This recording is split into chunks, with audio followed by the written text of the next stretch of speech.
कोकाटेंचे भाऊ कंत्राटदार होते। त्यांच्याकडे 25 एकर जमीन होती। दोघं त्यावेळी आर्थिक दुर्बल प्रवर्गात येत नव्हते। कोकाटे सभापती होते। त्यांनी जे केलं त्याची त्यांना कल्पना होती असं हस्तक्षेप याचिकाकर्त्यांच्या वकिलांनी कोर्टात म्हटलं। कोकाटेंनी मंत्री असून गरिबांची घरं लाटली असं हस्तक्षेप याचिकाकर्त्यांच्या वकिलांनी म्हटलं। कोकाटेंसह भावाचा आर्थिकदृष्ट्या दुर्बल लोकांच्या प्रवर्गात अर्ज होता। अर्ज करून दोन्ही भावांनी घरं लाटली असं हस्तक्षेप याचिकाकर्त्यांच्या वकिलांनी कोर्टासमोर म्हटलंय। तर कोकाटेंचे वकील रवींद्र कदम यांचा युक्तिवाद संपला। पुन्हा एकदा थेट जाऊयात आमचे प्रतिनिधी अक्षय मंकणी यांच्याकडे। अक्षय, काय युक्तिवाद?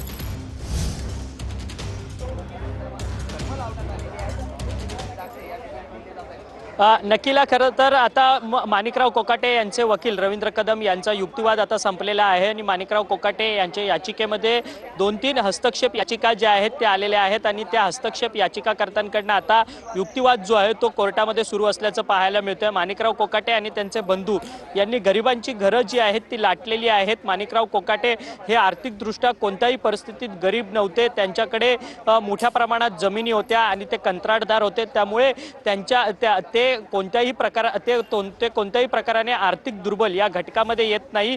त्यांना कल्पना असून देखील त्यांनी आर्थिक दुर्बल घटकातून फॉर्म भरून त्यांनी खरं तर या सदनिका ज्या आहेत त्या लाटलेल्या आहेत आणि त्या सदनिका घेण्याकरता खोट्या कागदपत्र जे आहेत ते त्यावेळेस सादर केलेले होते। अशा प्रकारचा युक्तिवाद जो आहे तो हस्तक्षेप याचिका करणाऱ्या याचिकाकर्त्यांकडनं सध्या कोर्टात होताना आपल्याला पाहायला मिळतोय। आणि खरं तर माणिकराव कोकाटे यांच्यातर्फे युक्तिवाद करत असताना रवींद्र कदम यांनी माणिकराव कोकाटे यांची घर घेताना आणि घर घेतल्यानंतरची आर्थिक परिस्थिती कशा पद्धतीने सुधरत गेली आणि त्यांच्या आर्थिक परिस्थितीमध्ये कशी तफावत निर्माण झालेली आहे या सगळ्या संदर्भातला युक्तिवाद जो आहे तो केलेला असल्याचं आपल्याला पाहायला मिळतंय। आणि त्या सगळ्या संदर्भाचे पुरावे जे आहेत ते माणिकराव कोकाटे यांचे वकील रवींद्र कदम यांच्याकडनं देखील उपस्थित गेलेलं असल्याचं आपल्याला पाहायला मिळतंय। माणिकराव कोकाटे यांना लोअर कोर्टाकडनं शिक्षा सुनावण्यात आलेली आणि त्या शिक्षेच्या संदर्भात त्यांनी बुधवारी याचिका दाखल केलेली होती, परंतु कोर्टाने तात्काळ या याचिकेवरती सुनावणी घेण्यास नकार दिलेला होता। त्यामुळे आज शुक्रवारी 2 दिवसानंतर या याचिकेवरती सुनावणी होणार होती आणि या सगळ्या याचिकेवरती सध्या न्यायमूर्ती लड्डा यांच्यासमोर ही संपूर्ण याचिका जी आहे या याचिकेच्या संदर्भात युक्तिवाद होताना आपल्याला पाहायला मिळतोय। माणिकराव कोकाटे यांना या शिक्षेच्या ही शिक्षा झाल्यानंतर त्यांना स्वतःचं मंत्रिपद जे आहे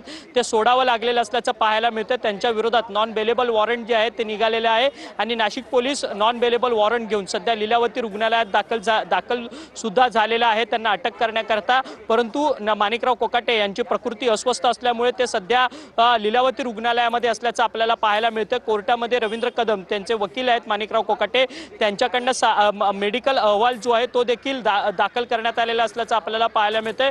माणिकराव कोकाटे ICU बेड क्रमांक 9 मध्ये लीलावतीमध्ये ऍडमिट आहेत आणि त्यांच्यावरती एंजिओप्लास्टी देखील होणार आहे अशा संदर्भातचा जो मेडिकल अहवाल आहे रुग्णालयाचा अहवाल आहे डॉक्टरांचा तो देखील सबमिट करण्यात आलेला असल्याचं आपल्याला पाहायला मिळते। माणिकराव कोकाटे यांच्या वकिलांकडनं अंतरिम दिलासा देण्याची मागणी जी आहे ती या सगळ्या प्रकरणात होताना पाहायला मिळते।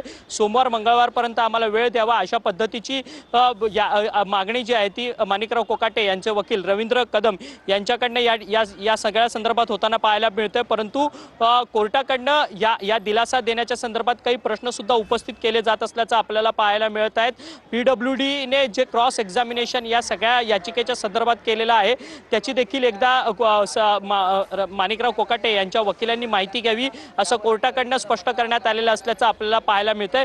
सध्या माणिकराव कोकाटे यांचे वकील रवींद्र कदम यांचा युक्तिवाद जरी संपला असला तरी या सगळ्या याचिकेमध्ये ज्यांनी हस्तक्षेप याचिका दाखल केली आहे त्यांचा युक्तिवाद सध्या सुरू असल्याचं आपल्याला पाहायला मिळतंय। साक्षीदार असणाऱ्या पोलीस पाटील यांची साक्ष अनिकेत निकम हे वाचून दाखवत असल्याचं आपल्याला पाहायला मिळतंय। अनिकेत निकम हे देखील माणिकराव कोकाटे यांच्या बाजूने वकील आहेत आणि साक्षीदार असणाऱ्या पोलीस पाटील या सगळ्या प्रकरणामध्ये जे साक्षीदार आहेत पोलीस पाटील त्यांची संपूर्ण साक्ष जी आहे ती अनिकेत निकम हे वाचून दाखवत आहेत।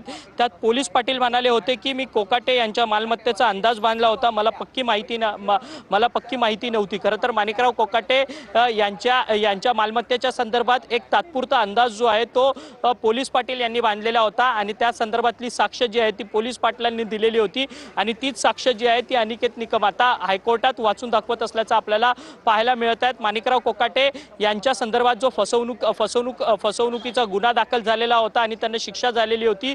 मुळात फसवणुकीची व्याख्या काय आहे आणि ही फसवणूक होऊच शकत नाही अशा पद्धतीचा युक्तिवाद जो आहे तो रवींद्र कदम जे माणिकराव कोकाटे यांचे वकील आहेत यांच्याकडनं या सगळ्या युक्तिवादात करण्यात येत असताना आपल्याला पाहायला मिळतोय। गेल्या एका तासाभरापासून ह्या सगळ्या याचिकेवरती हायकोर्टामध्ये न्यायमूर्ती लड्डा यांच्यासमोर सुनावणी होत असल्याचं आपल्याला पाहायला मिळतंय। या सगळ्या सुनावणीमध्ये 2-3 हस्तक्षेप याचिका आलेल्या आहेत आणि या सगळ्या हस्तक्षेप याचिकाकर्ते आहेत ते देखील आपली बाजू जी आहे ते कोर्टासमोर मांडताना आपल्याला पाहायला मिळत आहेत। एकीकडे ही संपूर्ण याचिका हायकोर्टात सुरू आहे आणि माणिकराव कोकाटे हे लीलावती रुग्णालयात दाखल आहेत तर त्यांची मुलगी सीमांतिनी कोकाटे ही स्वतः याचिका ऐकण्याकरता ती कोर्टरूम मध्ये उपस्थित असल्याचं आपल्याला पाहायला मिळतंय। निखिला, तर साक्षीदार असणाऱ्या पोलीस पाटील यांची साक्ष अनिकेत निकम वाचून दाखवत आहेत। त्यामध्ये पोलीस पाटील असं म्हणाले होते की मी कोकाटे यांच्या मालमत्तेचा अंदाज बांधला होता, मला पक्की माहिती नाही। त्यावर कोर्टानं आक्षेप घेत जर खटला सुरू असताना कोकाटे यांनी 25 एकर जमीन असल्याचं नाकारलं नाही तर आता यावर का बोलताय असं कोर्टानं म्हटलेलं आहे। अत्यंत महत्त्वाचा असा हा मुद्दा, जर या जमिनीतून तुम्ही उसाचं उत्पन्न घेत होता तर उत्पन्न नव्हतं असं म्हणता येत नाही असं कोर्टानं म्हटलेलं आहे। तर पोलीस पाटील यांची साक्ष अनिकेत निकम वाचून दाखवत आहेत।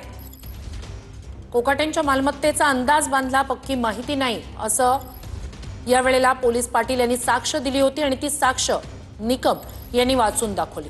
पण कोर्टाने यावर आक्षेप घेतलेला आहे। जर खटला सुरू असताना कोकाटे यांनी 25 एकर जमीन असल्याचं नाकारलं नाही तर आता यावर का बोलताय असं कोर्टानं म्हटलेलं आहे। जर या जमिनीमधून तुम्ही उसाचं उत्पन्न घेत होता तर उत्पन्न नव्हतं असं म्हणता येणार नाही असं कोर्टानं म्हटलेलं आहे। तर कोकाटे सभापती होते, त्यांनी जे केलं त्याची त्यांना कल्पना होती असं हस्तक्षेप याचिकाकर्त्यांनी म्हटलं। पोलीस पाटील यांची साक्ष अनिकेत निकम वाचून दाखवतायत आणि कोकाटेंच्या मालमत्तेचा अंदाज बांधला, पक्की माहिती नाही अशी साक्ष पोलीस पाटील यांनी दिली होती, जी साक्ष अनिकेत निकम यांनी कोर्टासमोर वाचून दाखवली। नक्कीच, आणि कोर्टानं देखील यावर आक्षेप घेतलेला आहे। खटला सुरू असताना कोकाटे यांनी 25 एकर जमीन असल्याचं नाकारलं नाही तर आता यावर का बोलताय असं कोर्टानं म्हटलेलं आहे। जर या जमिनीमधून तुम्ही उसाचं उत्पन्न घेत होता तर उत्पन्न नव्हतं असं म्हणता येत नाही असं कोर्टानं म्हटलंय। तर तुमच्याकडे खरंच कुठली जमीन नाही का असा सवाल देखील कोर्टानं यावेळी केला आहे। कोर्टानं अनिकेत निकम यांना हा सवाल केला। अनिकेत निकम हे कोकाटे यांचे वकील आहेत, त्यांच्याकडनं पोलीस पाटलाची साक्ष या ठिकाणी वाचून दाखवण्यात आली। कोकाटे यांच्या आर्थिक स्थिती संदर्भातली माहिती जी आहे ती कोर्टासमोर देण्यात आली। जुने आणि आत्ताची माहिती देखील या ठिकाणी देण्यात आलेली आहे। तर त्यावर आता पोलीस पाटलांची साक्ष अनिकेत निकम यांनी वाचून दाखवली आहे।